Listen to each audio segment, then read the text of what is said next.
what I love. Hello, I'm Scruffy, and today I'd like to follow up on a previous video in which I analyzed a song called Now or Never, which plays in Splatoon 1 and Splatoon 2 when you have 1 minute remaining in any competitive turf war match. The song is back in several new styles in Splatoon 3, and I wanted to ask, do Splatoon 3's renditions of Now or Never live up to the legacy versions? And if so, how do they stand out from their previous versions? Well, the short answer to that first question is yes, absolutely. I'd say the Splatoon 3 Turf War version of Now or Never takes the strongest ideas of the previous versions and somehow applies even more energy to those.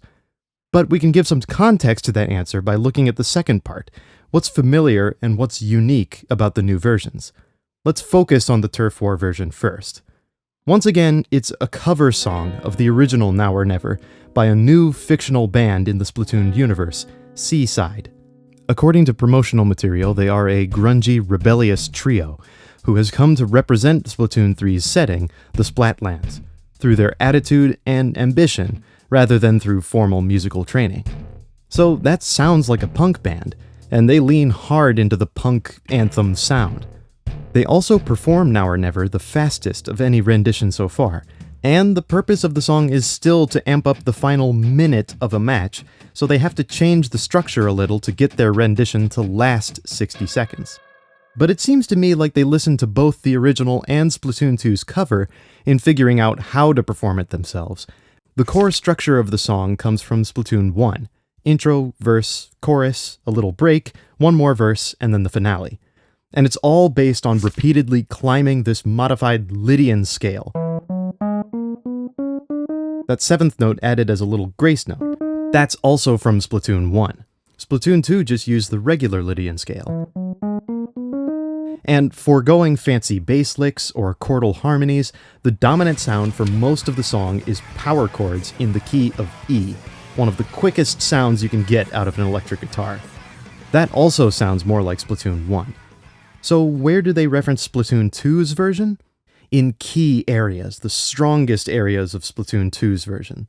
For instance, when the chorus begins, the drums play half-time, half as fast, letting you breathe a bit from the verse.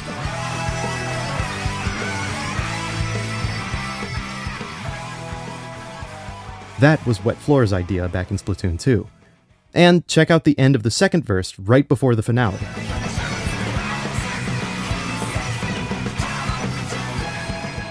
Hear that little hesitation to keep you on your toes?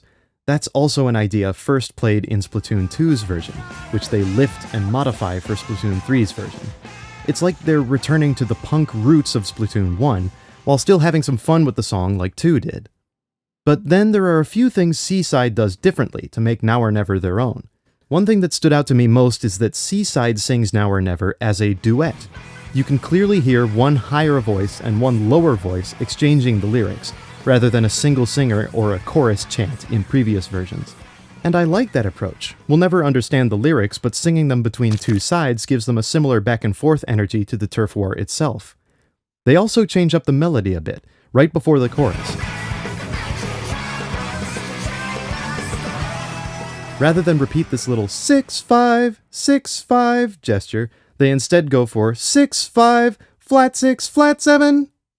I find this important because the flat 6 and flat 7 notes are not part of the Lydian scale. You could call them part of a minor scale, but I don't think the scale is so important here. This is mainly a little gesture that climbs up to the high note of E in the chorus. And it also sets the precedent that we don't have to reference the E Lydian scale all the time. We can borrow from other scales like the E minor scale if it gives the chorus more energy. Previous versions have done this, but not to the staunch degree Seaside does. Adding another surprise to the chorus, like I said earlier, they mess with the structure of it. Instead of 2 clean chorus phrases and then a little break to get back into the verse, Seaside gets away with 3.5 chorus phrases, and then an absolutely tiny break to get back to the verse, just because they're playing so fast. I like that this change keeps the velocity of the chorus going, especially since in the second half of it, the drums go back to playing at full speed instead of halftime. And the final unique bit I'd like to note is the very ending of the song. They first honor the legacy of playing that repeating Lydian scale 3 times, where the whistle sounds the end of the game on the very last note without allowing the scale to complete.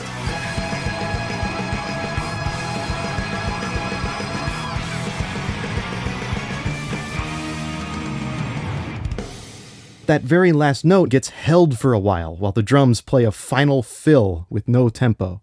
It's the sort of ending you might hear at a live concert from a band that just got through a bunch of tough music and is super gratified to play the last note, even if that last note doesn't release much tension for the players in the turf war. It's one last nice touch on a veritably punk version of Now or Never that just takes everything good about the previous versions and electrifies them even more. Props to Seaside. Now, that's not the only new version of Now or Never in Splatoon 3, so let me also cover the other covers of this cover. In line with the other games, Splatoon 3 also uses a unique Now or Never theme during Splatfests, played by the leading pop idol band of the game, in this case, Deep Cut. And as usual, it's a peppy teen pop remix of the song. Although the bass reharmonizes the whole melody in a new way for Splatoon, particularly fresh. Fresher still is the jumble of samples and styles we hear in this tune, thanks to the diverse members of the band, who bring their own cultural influences into the pop culture melting pot of Splatoon's aesthetic. Frye brings in classical Indian instruments and percussion. Shiver offers traditional Japanese percussion, and Big Man adds samba percussion and a chorus over the melody in a Brazilian style. Frye in particular also sings with alankar, ornamentations characteristic of Indian melodies.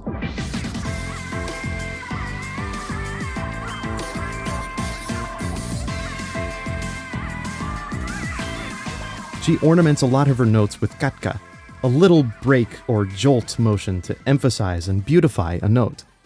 And to take those bits of cultural identity and mix them together by sampling and sequencing them, you get the other side of Splatoon's soundtrack to the raw punk side. A rousing, electronic, pop culture collage. I'd call that Splatoon's overarching genre, for lack of a better term, and for lack of need for a genre. And there's one final Now or Never remix in Splatoon 3. It plays during the in-game competitive card game Tableturf, during the last 3 turns of play. The card game simulates turf war, so the music simulates turf war music. It's written with some quaint, small-sounding virtual instruments that play throughout the whole game, so the whole thing ends up sounding like its own little localized video game soundtrack, kind of like a pinball machine producing its own soundtrack with limited sounds. And because you have as much time as you need to decide on your turn, this version of Now or Never can loop indefinitely. Never thought I'd see the day, or hear the day. So, I hope now you understand why I really enjoy these renditions of Now or Never, and why I believe they're very strong additions to the legacy of this punk anthem. I highly doubt this will be the last time I talk about Splatoon's music. There's plenty more of it to explore and appreciate. But for now, I'd like to thank my patrons on Patreon, who help keep my video making process sustainable. If you'd like to support my work directly and get perks like your credit here, seeing videos early, a vote on what music I arrange, and more behind-the-scenes content, you can visit my Patreon link in this video's description. And with that, I'm Scruffy, and thank you very much for watching.